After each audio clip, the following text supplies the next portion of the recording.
Hey everyone, happy Easter to those observing. As this is a time of renewal and bounty for many people, that I would do something that has both.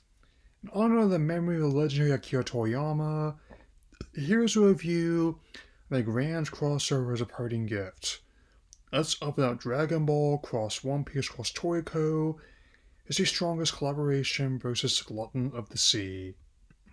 The special opens on a brief recap of the first half, which I was regrettably unable to find, with the International Gourmet Organization putting on a grand gourmet race that brings in the cast of all three groups in this crossover.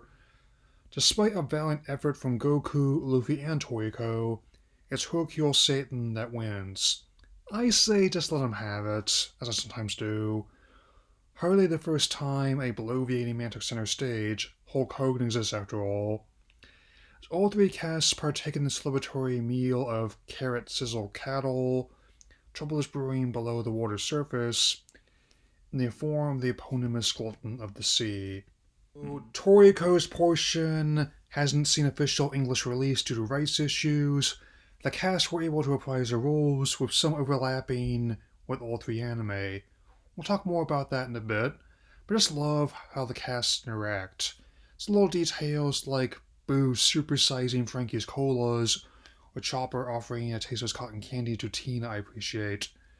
As Toriko himself says, the greatest spice is friendship. The finest meal tastes even better when you're eating it together.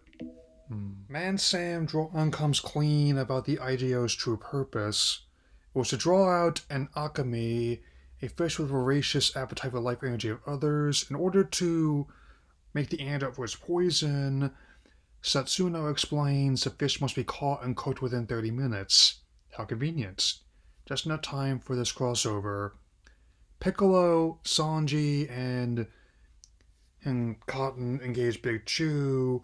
I just get a kick out of imagining the VAs sharing these roles, having to do multiple takes of these exchanges. Elsewhere, the Akame takes its second form, prompting Trunks and Goten to fuse into Gotenks.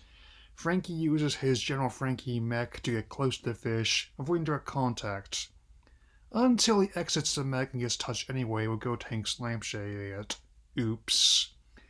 Undeterred, same problem faced by some Diva mains in Overwatch, Gotenks summons some of their ghost buddies to lend a hand. Halfway in, and the Big Chew is here. 10 minutes left, and our heroes unite to beat down this figurative and literal oversized tuna. With the combined might of Goku's Super Saiyan form, Luffy's Devil Fruit techniques, and Toriko's skills, the Akame is slammed through a canyon. Like how drawing the fish out to a more secluded area is consistent with what Goku has done before to draw out fire away from civilians. They'll go searching for the fish, and sure enough, it finds them. Toriko deduces that the Akame's final form can regenerate powers while it absorbs it. The solution? To hit it with a simultaneous attack that will flash fry the beast. Goku's perfect solution, Spirit Bomb, then has just enough power to make it happen. Luffy and Toriko are able to buy just enough time with the techniques to pull it off. With day saved, and everyone has a piece of the antidote tuna, and it's a succulent fish that try to consume them all. Only fair they consume it in return. Even Komamba, character I have mixed feelings towards, approves. There's even a little steam of Vegeta, Zoro, and Zebra sparring. If and when another crossover game is made, I would definitely appreciate it being given to Arc System Works, whose credits include Guilty Gear, Blaze Blue, and the excellent Dragon Ball FighterZ. As has been noted before, watching the special just over a decade after its initial release is an interesting experience. While Toriko has become a relative footnote in the Shonen Jump canon, One Piece got more international recognition it deserves, and Dragon Ball remains a pop culture phenomenon. Though the loss of Akira Toriyama earlier this year at age 68 was indeed tragic, what he left behind will last forever. His work on the Dragon Ball story continues to influence countless others to this day, including the anime in this crossover special. He also contributed to numerous video games including Dragon Quest, Blue Dragon, and my personal favorite, Chrono Trigger.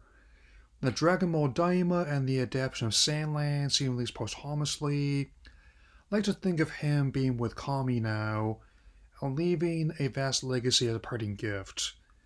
The outpouring of support and kind memories of his stories does my heart good in this day and age. Thank you, Toriyama, for your stories, and thank you all for your kind words. Fly free, old friend.